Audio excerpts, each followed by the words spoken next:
And welcome. It is so nice to have you with us. This is Cannabis Talk A to Z with Frankie Boyer. I always call this show an educational odyssey, and we're very excited about the work we're doing on this show. It has been a real pleasure and an honor to educate myself and all of you, and today is no exception. We have a very full program, and joining us, our first guest, is a gentleman who has been passionate about cannabis since he was a young man. His name is Robert Mitchell. His story is a fascinating story because he's looking at this cannabis plant for industrial use as well as many other uses. And he is with us today. He's president of the Hemp Consortium. And it is a pleasure, Robert, to welcome you to the program. Thank you so much, Frankie. It's a pleasure to meet with you, speak with you as well. So you learned at a very young age that the cannabis plant had many uses besides what everyone assumes just passing a joint around. Yeah. When I was, I would say about when I was 23 years old, and I would say about 1993, I found and picked up and read the book "The Emperor Wears No Clothes" by Jack Herer, and that book really changed the course of my life, Frankie. I would go on to learn that cannabis hemp can create over 30,000 products, and it just amazed me. And for 25 years, I've been waiting on the sidelines to one day be able to hopefully build the processing facilities that it takes to restart the industrial hemp revolution, is what I like to call it. So where are you in this process right now? Because we have been talking about products that Europeans have been using. We have been talking about the industrial textiles, that there is a fiberglass made of hemp. Homes are being built in Germany and Holland and all over this world using hemp. Of course, we know about clothing. I had a hemp sheet, 15 years ago.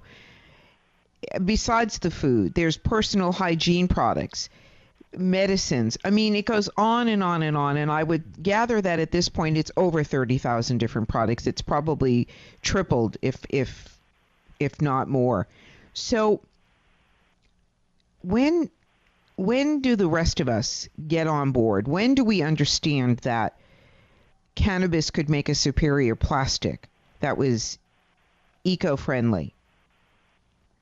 Well, I think, Frankie, the best place to start would be to say we can go back to 1936 when Congress passed the Marijuana Tax Act and made it basically virtually impossible to grow hemp and for farmers. And they took the products offline and replaced these products that we used back then with wood products, petroleum-based products for plastics. And today we can actually reintroduce hemp back into the market with relatively no issues at all, because the same products that are made today from other materials can go back to being made from hemp-based products again. And I would give an example: wood-based products to hemp-based products. You get 1 acre of hemp is superior to 4 acres of wood products. So it's a superior product all around. And all we have to do, Frankie, is to reintroduce it back into the industry. And the way that we're going to have to do that is to build processing facilities in order to reintroduce this product back into the industry. So you've been sitting on this for 25 years. Well, 25 years. Let me start by saying I grew up in a family, kind of, I would say, adopted by my best friend's father, Larry Green. He, for 40 years, has built food processing facilities around this country for Fortune 500 companies like ConAgra, Miller Milling, Anheuser-Busch. Excuse me, that's my phone. Pardon me. That's okay. And so when I read the book, The Emperor Wears No Clothes, and realized at that time that I was involved with a family that could actually reintroduce the processing facilities around this country that it would take to rebuild the industrial hemp revolution here in this country. So I knew 25 years ago that I was already plugged in with a family that could actually build the facilities that it would take to reintroduce these products into the market. How exciting. Tell me where you are right now with the hemp consortium, please. Okay, well, about a year ago, I started the hemp consortium. Basically, I started to look around the country. There's about 15, I want to say maybe 17 states here in the country that have industrial hemp pilot programs. And I've been working in the state of Minnesota, working with farmers and business leaders to develop the first processing plant here in the States in western Minnesota. I've finally got a group of farmers together that can actually grow the acreage it's going to take to support a processing facility. So I'm basically out there trying to put together the front-end contracts with farmers and then the back-end contracts with end users to basically put together the project. So we're really close, and I think this year we're going to build some of the first processing facilities in this country since World War II, the Hemp for Victory campaign. I think that one of the most fascinating pieces of this story is that it's also going to be giving us back the farming that was taken away so many years ago, and that farmers and young people are getting excited about farming again, Robert. Oh yeah, we just completed the Frozen Farm Forum in March, and we had over 80 new farmers show up to the conference to look into growing hemp, and most of the farmers were all younger farmers, I would say age 40 and below. So it's really excited to see the young farmers excited about growing hemp again, and it literally gives farmers a chance to be small business leaders. Yes, absolutely. So would you do us a favor and explain to us what your vision, how many years it will take for your vision to happen realistically? Well, we actually have, Frankie, a real-time model that we can use. And that real-time model goes back to 1942. During the war, Japan cut off our hemp supplies from the Philippines. So we had to encourage farmers to grow hemp again. That was the Hemp for Victory campaign. And it actually took place in 6 states in the Union. And over a period of about 18 months to 2 years, our government built over 42 hemp mills in 6 states. And by 1943, our country was growing over 300,000 acres of hemp to support the war effort. Now, that war effort was to supporting 4 million soldiers. The paper industry is a $68 billion a year industry, and it has over 450 mills in this country, from small mills to large mills. So you can see that this already took place before during the war effort, and literally, if we could get the infrastructure or the investments needed, and literally I could see in the next 3 to 5 years, we could completely grow this industry out to the $100 billion a year industry that it's predicted to become. That's very exciting. That's very, very exciting. You have been passionate about this. In what states right now can you share with us where I know Kentucky is leading the way when it comes to industrial hemp, because we've had Josh Hendricks. I know that Mr. Hemp, Michael Bowman, has been on talking about Hemp for Victory campaign, the anniversary, and as a matter of fact, Janice Hall will be on in a little while talking about the efforts today. So we can see the movement happening. And what states are more friendly to growing the hemp and are illegal in this state, in the country right now? Oh, well, I don't have in front of me, I apologize, I don't have all states in front of me, but I would start with saying Kentucky grew about 13,000 acres last year. Most of them acreages were for seed oil production. Minnesota came in second, and they grew around 4,000 acres of hemp fibers last year. And then you've got Wisconsin just came on board for the industrial hemp pilot program. We've got Indiana, Ohio. I'm sorry, Frankie, I don't have the number in front of me. No, that's okay. But states. It's very exciting. We're going to continue this conversation with Robert Mitchell. And Robert, give us the best website, how people can find out more about what you're doing. Well, my company, again, is called The Hemp Consortium, and you can find me at thehempconsortium.com. And we'll be right back. This is Cannabis Talk A to Z with Frankie Boyer. Stay tuned.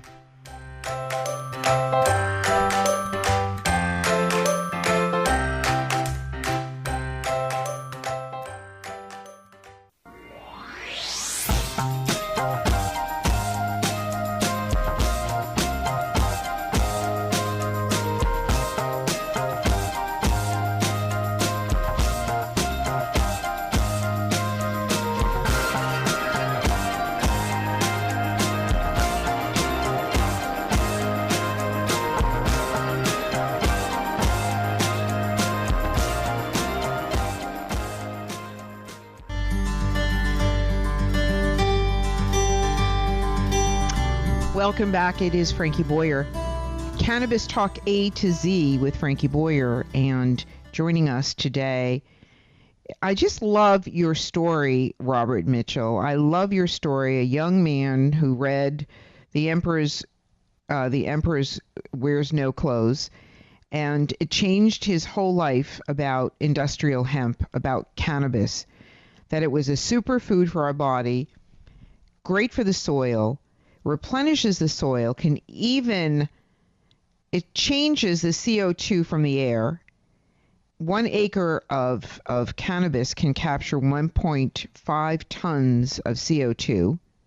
Can you imagine that? And they actually, didn't they use this cannabis to the hemp in Chernobyl?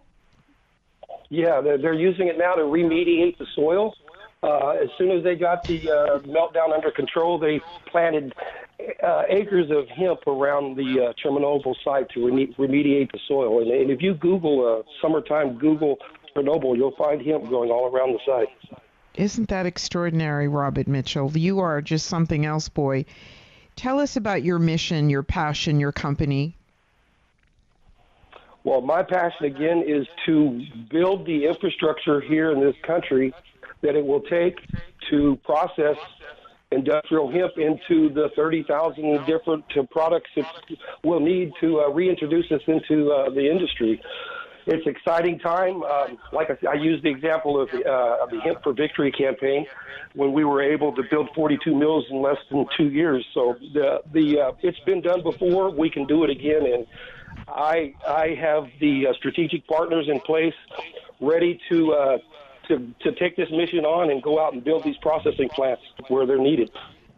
That's just, it's so exciting, because this isn't, people think that we are all tapped out in this country. Well, I've believe for the 15 months or so, or however long we've been doing this show, I truly believe that we are in a position to save schools through education, the money that goes back into the community, to help the farming industry, as I said, giving back the land, which helps us in return, and the air that we're breathing and the pollution. Hemp is filled with omega-3s. And then we talk with doctors and practitioners, Robert, about the medicinal benefits of this plant, how it may help with cancer, how it helps with traditional treatment of cancer, how it can do so many things, help people with the opioid crisis. It sounds as though it's snake oil, but it's really the truth. Oh, it is. You know, you use the opioid epidemic. They're actually, in some cases, doctors are calling cannabis oil an exit drug, where you can use cannabis oils for the first 5 days of the withdrawal coming off of opioids, and you could bypass that withdrawal symptoms by dosing cannabis oils and getting past the really hard days of withdrawals. And it actually can help the very, very tremendous benefits for the opioid crisis, as well as just, I don't want to get tongue-tied here, Frankie, but it's an amazing plant. It's truly an amazing plant, and I'm just excited that it's almost like a gift to this country. We're being given back this plant that was taken away over 80 years ago. So it's a really exciting time to be in this industry. It really is. And you started working with the state of Minnesota around the industrial hemp pilot program. And tell us a little bit about that program and what's happening in that state right now. Well, I just love the state of Minnesota. The great people, very progressive state, and Minnesota was one of the 6 states during the Hemp for Victory campaign during the war that grew hemp for the war effort. So Minnesota is a state that's committed. It has, I would say, it's one of the breadbasket states. Next to South Dakota, Nebraska. So these are the states that have the farmers. I just spoke with one farmer that farms 55,000 acres, Frankie. So this is the type of farming activity that goes on in these states that we're going to need to really roll out this industrial hemp program. Well, not only has Minnesota been progressive in so many ways, but a dear friend of mine owns French Meadow Bakery and Cafe, Lynn Gordon. And Lynn was one of the first pioneers, along with Dr. Bronner and John from Nutivia, to put together the fact that they could put hemp back into food 17 years ago, a very long time ago. And she came out with the first functional bread, and it was a hemp seed bread for men. And it was a very delicious, nutrient-dense bread. And she worked like heck in Minnesota. And gluten-free. No, it wasn't gluten-free. I don't think it was. I thought all hemp was gluten-free. Well, that wasn't the only ingredient in the bread, but back then, and she would have made it today gluten-free. She still owned the bakery, but that part of the business, but she sold the that part of the baking company. But so here you have years ago people fighting, and this prohibition is silly because if people really understood how powerful this opportunity is for all of us. And so when I talk to entrepreneurs like yourself, I get excited. I get excited for you, for your passion of what you're doing and how this has been inside you for 20-something years now. Yeah, it's an amazing time. Over the next 5 years, I can't imagine where we'll be in 5 years. I just know that we're going in the right direction. I'm currently in talks with a group that makes plastics from biofiber hemp products. And this company is on the verge of being able to work with Fortune 500 companies. So what it's going to take is states like Minnesota with the big farming activity up there to support the kind of materials we'll need to enter into Fortune 500 companies. So it's just an exciting time. Go ahead. I'm sorry, Frankie. I was going to say, when do you think you will actually see some money from this? Well, it's right now the investors. We're waiting for the investors to jump in, and it's we're getting really close with the laws changing, with the federal government allowing states to grow and participate in industrial hemp pilot programs. We're starting to get the cart back in front of the horse back in front of the cart. And I really think when we redefine the new 2018 Farm Bill, their plans are to separate cannabis hemp and redefine it from medical. So there'll be an actual redefinition. Hopefully the Class 1 will go away this year, and they'll at least take it down to Class 2. Right. So researchers can get a hold of things. But once investors get involved, and capitalism takes over, Frankie, this whole game's going to change. Absolutely. And Robert, we wish you the best of luck. Come back on and share with us where you are in this journey. Give out the website, please, how people can find out more about you and what the work you're doing. Okay. Again, you can find me at thehempconsortium.com. I've got plenty of information about the history of hemp. There's some great videos on there. Awesome. For Hemp for Victory. Awesome. Thank you so much, Robert. Congratulations on your passion and the work you're doing. We'll be back in a moment. This is Cannabis Talk A to Z with Frankie Boyer. Stay tuned.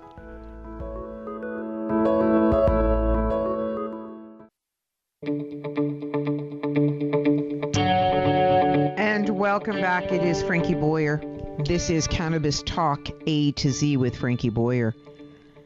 And we were just mentioning with Robert about the opioid crisis. And joining us now is a medical doctor who thinks that maybe cannabis could offer the cure to the nation's opioid crisis. It's a very radical and a very different position. But every day, more than 600,000 prescriptions for opioids are filled in the United States. It's estimated that 2.6 million people in the country are addicted, and I think that's a very low number. I think that's a lowball number, but that's the number that they are giving out. And pain management needs to change, and maybe, just maybe, the combination of hemp oil, without the THC, with the THC, however it can be put together, could be the answer. I don't know, but that's what we asked Dr. Amin, who is joining us today, Shivani Amin, and she began her career in New Jersey, and at the time in general practice, and she specialized in pain management. And with the advent of the legalization of medical cannabis in Maryland, Dr. Amin has quickly become a leading authority on the responsible use and certification of marijuana for its medicinal benefits. And it's a pleasure. Welcome back to the program, Doctor. Thank you for having me. My question to you is, I would love for you, we hear a lot of talk about cannabis helping with everything from pain addiction to cancer. We've been talking about industrial hemp and the tens of thousands of applications for industrial hemp and plasticides and making products that are better for the environment. The soil is better when we use the hemp plant. And there's so many things, but how do you find out if the medical cannabis is the right avenue for you to go down if you're sick? And how do you find the right doctor?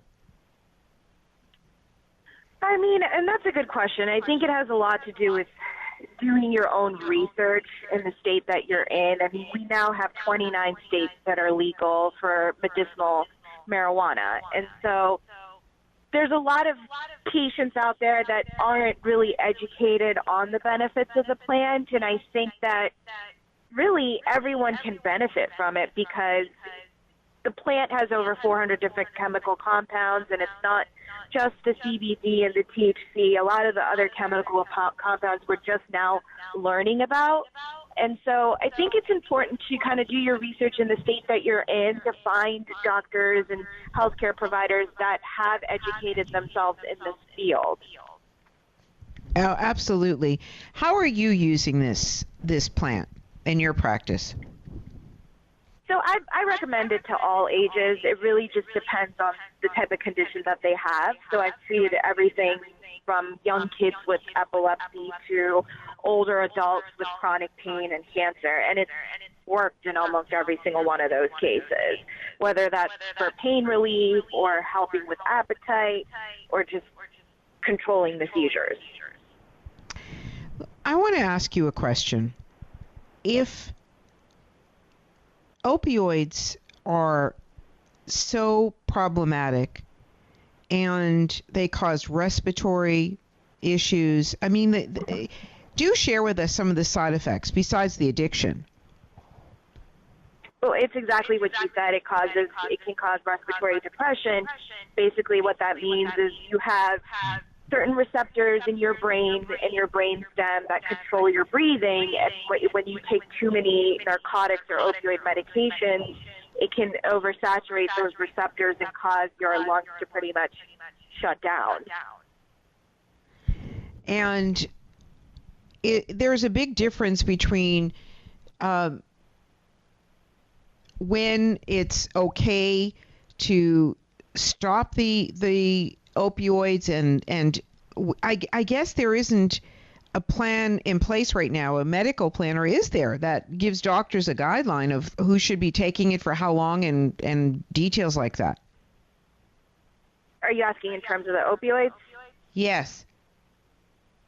So there are guidelines that are produced by the CDC that primary care physicians follow. But there's, for pain management, I mean, it really just depends on the patient. It's kind of hard to say because, I mean, you could be dealing with a lot of these patients are addicted and have been addicted for many years, and we're just now starting to realize what kind of a problem this is in our nation. And so it's hard to get them to completely stop because you can't just go cold turkey with these medications because they can cause withdrawals. But there are guidelines out there. It's just because some of these patients have been on these medications for so long, they've been on these medications well before some of these protocols were even put into place. Yes, I get it. Okay, now let's talk about cannabis, because there are many ways, and this is what you specialize in. There's many ways to use the product. You don't have to always smoke it. There's edibles, there's oils, there's lots of different ways of getting the product into the person, correct? Correct. So there's edibles, like you said. In the state of Maryland, we don't have edibles, but there's patches, topical patches that you can just put onto a particular area of your body if you're experiencing muscle aches or pain. Then there's pills that you can take. There's lotions and other types of topicals, as well as vaping, and of course the normal way that most people are familiar with is smoking as well. In your opinion, doctor, what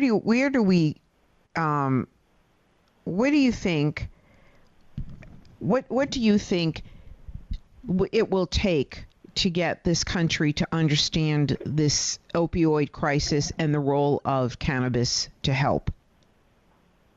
Education. I mean, I think that's definitely key. There's, even in my state, my home state of Maryland, where it is legal for medicinal purposes, you'd be surprised at how many patients and even physicians and healthcare providers that don't understand the plant and the health benefits it can provide.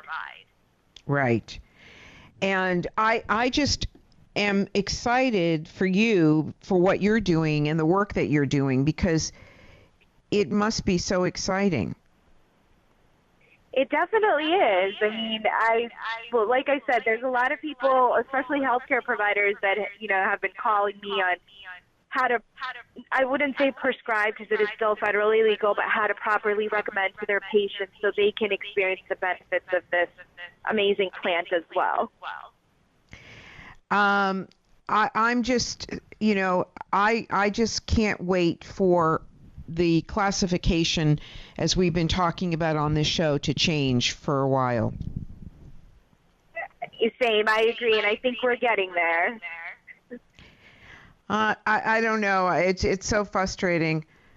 Okay, let's go back to what we were talking about in a little while ago, because you're saying that the medical movement of cannabis can really, really change the way in which the opioid crisis is handled. And do you think that the pharmaceutical industry is going to allow this to happen? Do you think that they are in cahoots, and I hate to say it, but stopping the classification of this plant? And I'm glad you bring that up because I definitely believe so. They're mainly the ones that have actually produced these opioid medications and put them on the market. So recently, I think it was a week ago, Purdue, who produces OxyContin, the longer acting opioid, came out and said that, they're no longer going to be promoting that medication due to the fact that they now realize how bad the opioid epidemic is. And I think they've known it for a while, but because absolutely. there's so much media coverage on it. Doctor, we're out of time, but what's the best website? How can people find out more about you and your practice and what you're doing? Oh, sure, definitely. They can go to greenhealthdocs.com, and that's with an S at the end. Awesome. We always love having you on. Very, very informative. Thanks so much. We'll be back in a moment. This is Frankie Boyer, Cannabis Talk A to Z.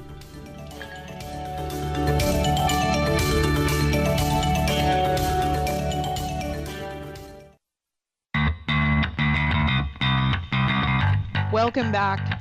It is Cannabis Talk A to Z with Frankie Boyer, and I call it an educational odyssey because, as you heard from our first guest, Robert Mitchell, about his whole processing plant for hemp in Minnesota and getting farming back to where it should be to help. We just talked with a doctor who was saying that the opioid crisis could be changed because if doctors understood the medicinal benefits of CBD, the hemp oil. It's absolutely insane. But joining us now to continue this conversation, because we've been talking a lot about Hemp for Victory, is Janice Hall. Janice Hall is the co-founding director for Hemp for Victory and president of Natural Networks International. And she is with us today, and it is a pleasure to welcome you back, Janice. Well, thank you, Frankie. It's a joy to be on your show again. I want to just make a correction. I'm not the co-founding director of Hemp for Victory. There are many people using those words, but this is the Hemp for Victory campaign 2018. And as I've mentioned before on your show, we're trying to relaunch the hemp economy. And for those who haven't listened previously, we couldn't get fiber during World War II. So the U.S. government launched a Hemp for Victory campaign with the 4-H clubs with seeds, and they did Hemp War Corporation. They got 2,000 farmers growing hemp. And then after the war, this all sort of went by the wayside for both monetary and political reasons. And our goal with this 2018 campaign is to relaunch the hemp economy. And as you've mentioned on your show, every part of the plant is used, and it will put so many people to work, and it will put farmers back to work, and it will be the best plant for carbon soil sequestration. So what I'd like to say is that the real goal of this campaign is to reintroduce the industrial hemp as an agricultural crop in America. And this will lead to the development of a multi-billion-dollar U.S. industry that will put a lot of people to work, as I said. But the problem right now is that hemp seeds are illegal. We have to import them. How silly is that? Political and consumer awareness is low. So we're launching a national education campaign and letting people know that the U.S. is steeped in hemp history, from our first American flag to our paper money, the wagon trains with hemp covers that settled the U.S. And this resilient and renewable resource was once a staple crop. Okay, and so now what we have done over the past year, my partner and I, Michael Bowman, has pulled together associations, foundations, manufacturers, product developers, retailers, and most importantly, farmers. And during this time, Michael and his colleagues have worked with legislators across the U.S. developing hemp legislation for the states that still do not have it legal. This is it's crazy that it's still considered illegal, and what makes this even more frustrating is that we know that Europeans have been benefiting from industrial hemp for decades. Well, they've never they've never stopped benefiting from hemp. Exactly. We remain the only G7 nation to prohibit hemp cultivation under federal law, while at the same time being the world's largest consumer market for its goods. The U.S. hemp industry is right now is estimated at 688 million annual retail sales. That was 2016, but it looks like they're forecasting it's a $1 billion industry by 2020. You know, we were just talking to Robert Mitchell, and he was saying that the hemp plant was planted around the grounds of Chernobyl to remediate the soil. That's amazing. That's amazing that this plant can do that. Yes, the plant can absorb radiation. It should be planted in Japan. There are just so many more uses for it than we have in the next few minutes to address. But you have addressed many of these uses through your dynamic show here on cannabis. We all thank you so much for supporting our vision here. And what I want to say in the last few minutes is this campaign, I think, is going to be very exciting. This is really just sort of a teaser moment right here. But we have a concert series of 30 concerts coming up. We have people from government. We have farmers. There are the growing warriors who are veterans growing hemp right now. They are making American flags out of them. We have some major sponsors and some very high-profile entertainers, legislators, and thought leaders and change agents that will join us on this campaign. And we will have lots of different ways for the public to get engaged, including your cannabis show here. We have, for those in the audience who don't know, you can get Cannabis A to Z and all the wonderful shows that Frankie has done since last year on a CD, and she can tell you how to get that another time. And we will be supporting her with that, as well as an Adopt a Plant program, so everyone in the U.S. can adopt their own hemp plant and put their stake in the ground for this emerging hemp economy. This is where we are taking action, because it's there. As Janice was saying, this is a very exciting time for the hemp industry. And Janice, do you see coming down the road that there will have to be a separation between the medicinal THC cannabis plant and the hemp plant? Well, there really already is, and that's one of the things that's important about this educational campaign, is for people to understand that under cannabis comes marijuana and hemp, and people don't know the difference. Those plants are different plants. They have different uses. Both are dynamic. But really, I'm more about the industrial hemp because it's food, fiber, fuel, and all kinds of things like CBD for your health. And that's where I'm really concentrating my efforts. I think and we've got to run. Janice, give us. Okay. We have to run. Give us the best website to find out more and when the campaign will come out.